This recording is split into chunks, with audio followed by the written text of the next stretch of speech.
Well, what's happening, Jets fans? This is GreenBean, and welcome to another late night vlog. Tonight we're going to talk about an interesting little subject, about an interesting little player that at one time was a shoo-in to be the #1 overall draft pick in the 2022 NFL Draft. In recent weeks, maybe even months, has slid for some reason. Now we're even hearing that he could slide out of the top 5, which is where we come in, because guess what? That's where we live. We live in the top 5. As you know, we're picking 4th overall in this draft, so that would mean that they're insinuating that the New York Jets just might pass on who was previously thought to be the #1 overall pick. How could that be? You're telling me that he slides to 4 and now we're not going to take him? Something must be up, and we're going to get into it. But before we do, I'd like to remind you about my Patreon. You can support this channel and GreenBean by clicking the link right at the top of the description, and there's all sorts of private additional Patreon content.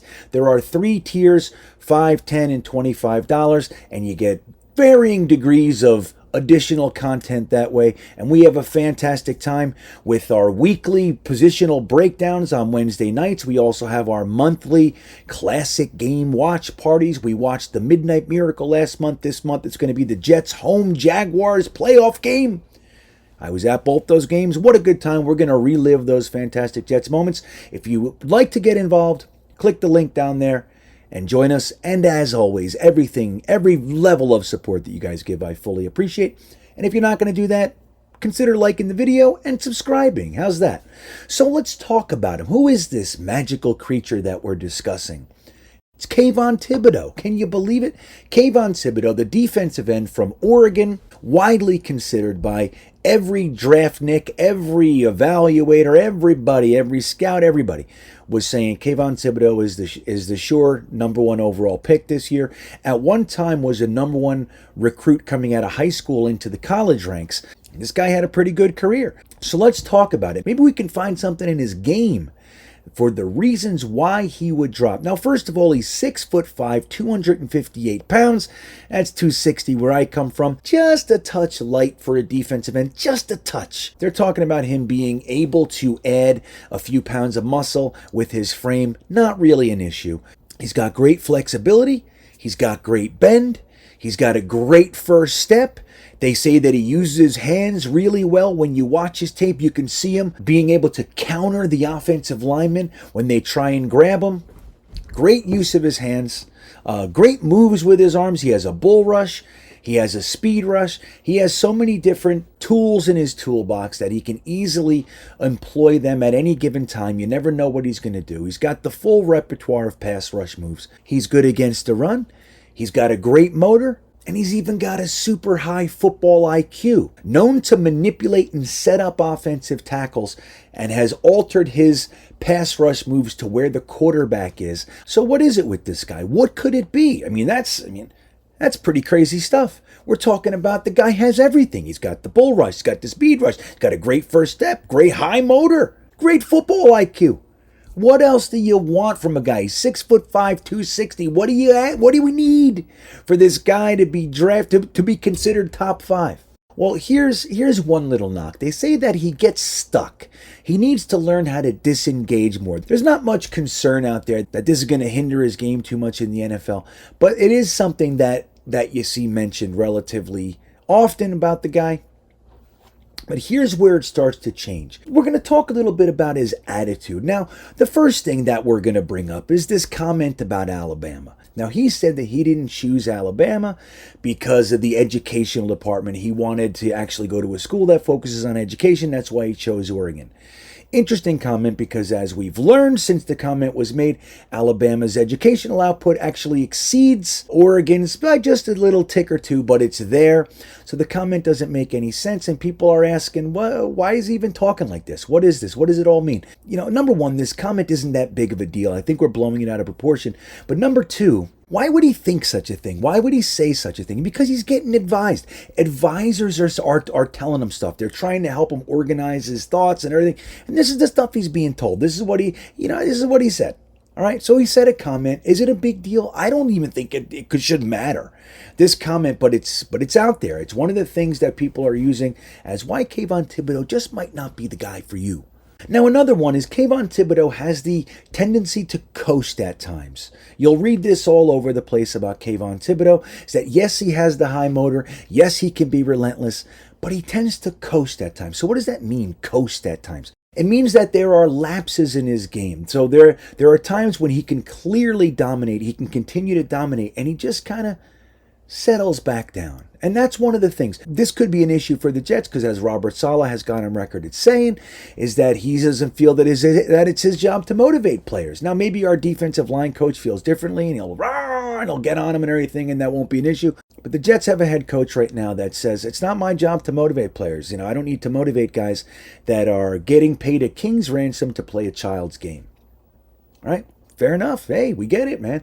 But if a guy tends to coast at times, maybe he needs that wake up. Sometimes a guy might need a little push. If you're thinking about taking him top 5 and it's a guy that you need to continually push, that might be a red flag. Okay, that's the first one that I'm seeing that really could amount to something. Another issue with him is that he does really well chasing runs down from the backside. It's not that he can't set the edge, he does, but when you run right at him, he tends to be less effective than when he's chasing the run. So teams started to get smart and run at him a little bit, which, to greater success, which could be an issue, especially when you get to the NFL and all the caliber raises a little bit and you got guys knowing, we're going to stuff it right down your throat. And if that's a weakness of yours, NFL coordinators are going to be able to exploit that. And that could be a concern. Maybe why he's slipping from, maybe he's not the best overall edge rusher. Maybe we like this guy who can do that job a little bit better. Maybe their pass rush skills are on par. They do this job a little bit better. Maybe that could be something. Another interesting thing is that Kayvon Thibodeaux is reported to lack emotional endurance. Now, I can't see that on the tapes that I'm watching, on the full game films when I'm trying to stare at Kayvon Thibodeaux all night. I can't see his emotional endurance, but that's one of the things that they say wears on him. He lacks emotional endurance. What does that mean? Well, that could kind of dovetail with that tends to coast at times piece. Lacking emotional endurance means you get wore down. Maybe you don't rise to the moment, or one of those things like we just watched Aaron Donald in the Super Bowl. That guy does not lack emotional endurance.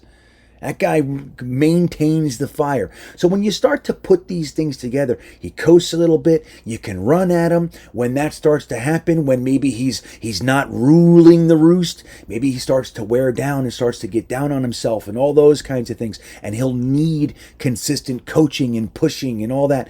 Guys that are thinking about using a top 5 pick on you, maybe they don't want to have to do that for a top 5 pick. And that's one of those things that you have to consider when you're using a top 5 pick on a player. Now let's get to this other comment that was made more recently. He said that even though he comes from the Los Angeles area, he doesn't want to play for the Rams, which he's not going to have to worry about because the Rams are picking 32nd, right? We don't have to worry about this. Thibodeaux, you're going to be fine. But he said he doesn't want to play for the Rams or any California team because of the high state income tax. He doesn't want to pay it. Now, California's state income tax is about 12.3% in the tax bracket that he's going to end up being in. Now, if he doesn't want to play for the 12.3 income tax state, what makes you think he's going to be psyched about playing the 10.75 income tax state? Now, it's lower. You got that? You can't deny 10.75 is lower than 12.3. But let me tell you something about 10.75. That's high. And that's higher than most. So when the Jets pick him, if he comes in with that little bag, I didn't want to play for them because of this, that, and the other thing. 8 of those game checks are going to have 10.75% state income tax to the state of New Jersey tagged on to his paycheck.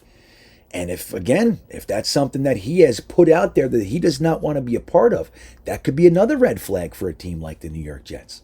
Hey, so when you start stacking these things together, look, you can start to make a case. Now, this prospect is so good that these negatives have to be lumped in together to even create a scenario where you wouldn't want to take this guy.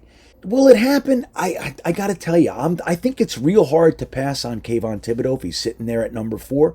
I don't love him like I did maybe a month or two ago when I didn't watch as much game film as him.